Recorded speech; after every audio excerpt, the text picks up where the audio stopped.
I never thought a phone call could change my life so much, but that's exactly what happened. One crisp autumn afternoon in Chicago, I noticed my phone ringing with an unknown number. I almost ignored it, but something made me pick it up. When I answered, I recognized the voice immediately, even though it had been years. "Samantha, it's Isabella," she said, sounding both formal and something else I couldn't quite figure out.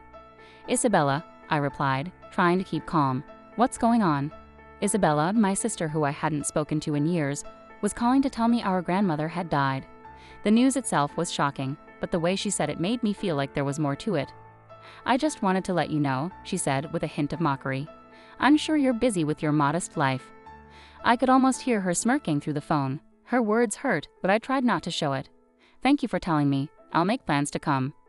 Her words not only hurt, but also brought back many memories. Growing up, Isabella was always the favorite. She had our father's approval and seemed to get everything easily. I, on the other hand, was often overlooked, no matter how hard I tried. Isabella and I hadn't spoken much in years. After she had stolen my fiancé, David, from me, I cut ties with her and the rest of my family. It wasn't just about the betrayal. It was about the unfair treatment I had always felt. David had been my fiancé, the love of my life, and we had plans together until Isabella, with her charm, got involved. David left me for her, and I was heartbroken. It wasn't just about losing him. It was a betrayal that left deep scars. Our family was always divided. Our father favored Isabella because she was like him. My mother, though caring, was often stuck in the middle. She tried to support me, but it was clear Isabella was the favorite. After the breakup, I chose a different path. I left my job as a school administrator to focus on raising my daughter, Lily. My husband, John, was a supportive tech executive who loved me for who I was. We had a cozy home in the suburbs and a life full of love.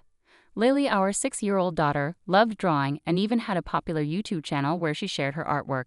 Despite the happiness in my personal life, Isabella's call brought back a flood of old emotions. The idea of going back to the family home for the funeral made me nervous. I hadn't been there in years, and the memories were mixed. Our grandmother had always been kind and supportive. Her death marked the end of an era, and Isabella's call felt like I was being pulled back into a world I had tried to leave behind. I spent the next few days getting ready for the trip. The thought of seeing Isabella again filled me with a mix of dread and anticipation. It wasn't just about the funeral, it was about facing the family issues that had shaped so much of my life.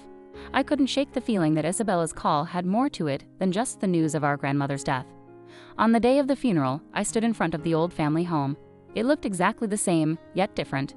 It was like the walls held the echoes of our childhood, the laughter, the fights, the dreams, and the disappointments. Inside, the atmosphere was heavy with grief and memories. I saw familiar faces, some sad and others with hidden motives. As I moved through the crowd, I saw Isabella, her eyes scanning the room with practiced indifference.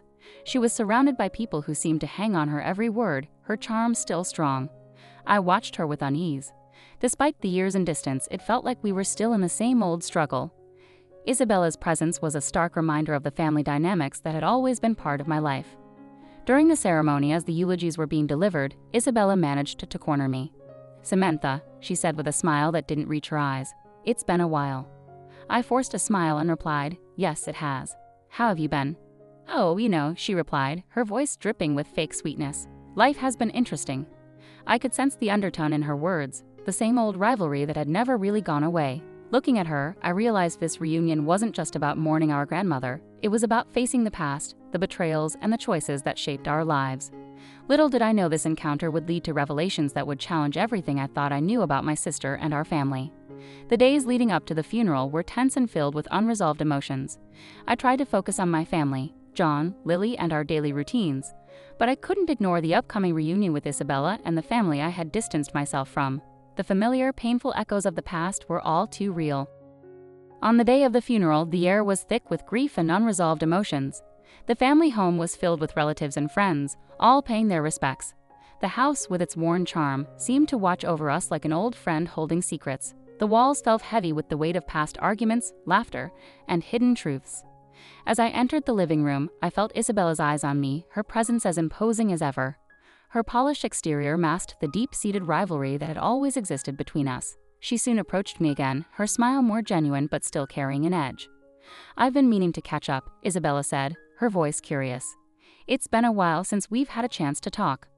I forced a smile, trying to keep my emotions in check. "Yes, it has. How have things been for you?" "Oh, you know," Isabella replied with a wave of her hand. "Busy, but good. I'm sure you've heard from the family about how things have been for me." I nodded, though I wasn't sure what she meant. The last I heard, Isabella was living a luxurious life in Los Angeles. The stories I heard painted a picture of success and perfection, but I knew better than to believe them completely.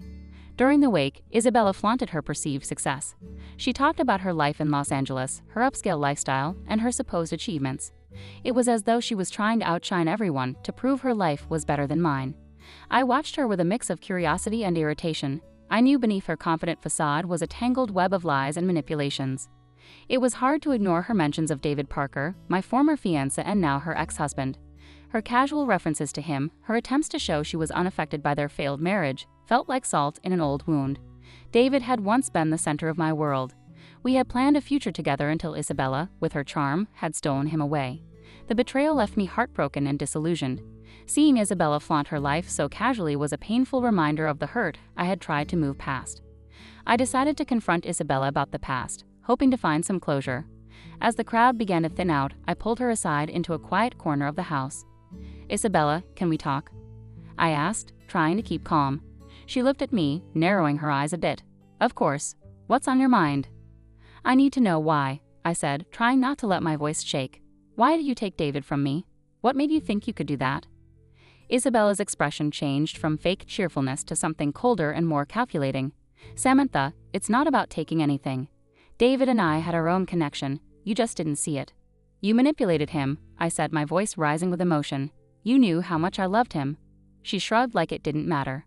"David made his own choices. You have to move on, Samantha. Life doesn't wait for anyone." Her dismissive attitude made me furious. "You never understood it, did you? It wasn't just about David. It was about how you always got everything while I struggled."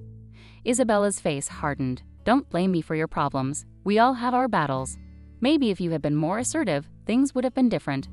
Her words hurt, reopening old wounds. I wanted to lash out, but took a deep breath to stay composed. This isn't just about David. It's about our family and how things have always been against me. Before Isabella could respond, some distant relatives arrived, and I had to step away, leaving the confrontation unresolved. The rest of the evening was a blur of faces and condolences, but my mind was stuck on the past and the issues with Isabella. The next day, as the funeral ended, I felt both relieved and worried. The family problems were still there, and I knew there was more to uncover. Isabella's perfect life was starting to crack, and I was determined to find out the truth. I left the funeral with a heavy heart, but a new sense of purpose. There was more to the story, and I was ready to face it. The confrontation had set the stage for deeper revelations, and I was ready to uncover the lies and deceptions that had shaped our lives. In the days after the funeral, everything felt strangely calm. I kept replaying my confrontation with Isabella, trying to make sense of it. The family issues were still unresolved. My mother's apology was nice, but it didn't fix the years of problems. John and Lily were my support during this tough time. They sensed my distress but chose to offer comfort rather than prying into my troubles. Lily, with her innocent curiosity, continued to pour her heart into her YouTube channel, sharing her drawings with the world. Her joy was a bright spot amidst the darkness. Soon, the next part of this story began. Isabella, always dramatic, took to social media to mock me. Her posts were sarcastic, showing herself as successful while implying my life was dull. It was frustrating to see her trying to belittle my happiness so publicly. That's when Lily's YouTube channel became a tool in this battle. After a particularly cruel post from Isabella, Lily and I decided to use her platform for more than just showcasing her drawings. I helped Lily create a video that countered Isabella's lies, focusing on the positive aspects of our life and subtly addressing the falsehoods Isabella was spreading. The video, though seemingly innocent, had clear references to Isabella's attempts to undermine us. It quickly gained attention, and soon the comment sections of both Lily's channel and Isabella's posts were filled with reactions. People began to see Isabella's facade for what it was, a mask hiding her insecurities and deceptions. As the video went viral, Isabella's reputation started to crumble. The backlash on social media was quick and harsh. Comments pointed out the inconsistencies in her stories and questioned her integrity. The spotlight she had crafted was now exposing her vulnerabilities.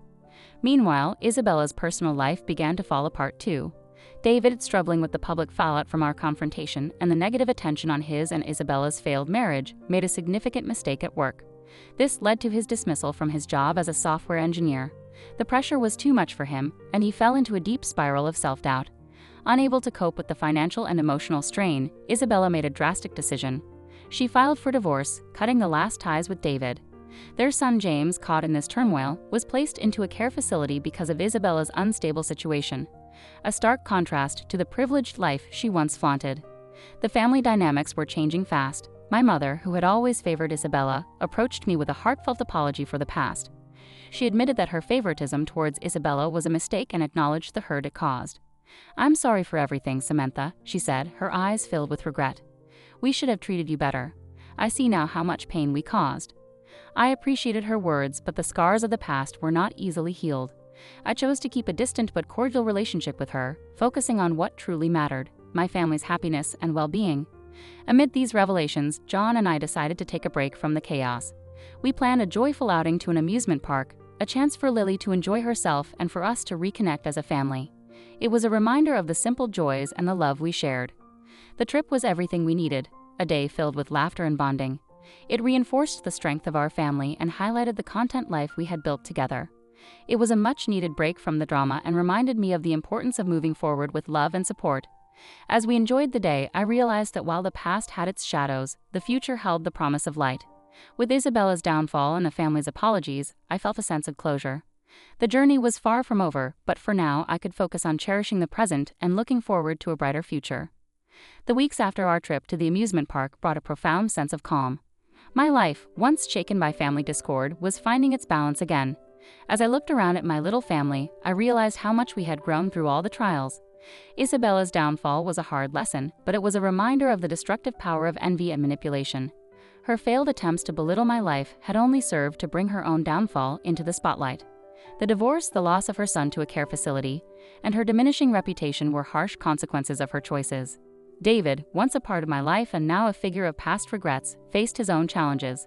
His dismissal from his job left him struggling to find his footing. Yet, despite everything, I felt detached from him. My focus had shifted entirely to my own family and the life we had worked so hard to build. John and I continued to nurture our relationship, finding strength in each other. Our daughter, Lily, thrived in her creative endeavors. Her YouTube channel remained a beacon of joy and positivity, helping to distract from the negativity that had surrounded us. Watching her grow and flourish was a constant reminder of what really mattered. One day I received a letter from my mother. In it, she expressed her sorrow for the way things had unfolded and asked for forgiveness. Her apology was heartfelt, but I knew that mending our relationship would take time. I responded with kindness, acknowledging her regret while emphasizing the importance of moving forward. Our family dynamics had been permanently altered, but the experience had also brought clarity. My parents' favoritism towards Isabella and the subsequent fallout had taught me invaluable lessons about resilience and forgiveness. Healing from these wounds required more than just time. It required understanding and a willingness to let go of past grievances. In the quiet moments of reflection, I understood that the pain of the past had forged a stronger bond within my own family. John, Lily, and I were more connected than ever, and our shared experiences had deepened our appreciation for one another. We found solace in our daily routines and the small moments that brought us joy. As summer turned to fall, I began planning a new project, one that would honor the lessons learned and the family we had become. I started a community initiative focused on helping families navigate conflicts and build stronger relationships. It was a way to turn my experiences into something positive, offering support and guidance to others who might be facing similar challenges. Looking back, I saw how far we had come from those turbulent days. The confrontation at our grandmother's funeral, the subsequent revelations, and the social media battles had all led to a profound transformation. Isabella's story was a cautionary tale, but it was also a testament to my own resolve and the importance of moving forward with love. As I closed the final chapter of the story, I felt a sense of closure. The journey had been hard but also enlightening. The road ahead was filled with promise, and I was ready to embrace it with an open heart. In the end, it was the love of my family and the lessons learned that had guided me through. With John by my side, Lily's laughter brightening our days, and the community project taking shape, I knew that the future was ours to shape. As I looked forward, I carried with me the certainty that no matter what challenges lay ahead, our family's strength and unity would guide us through.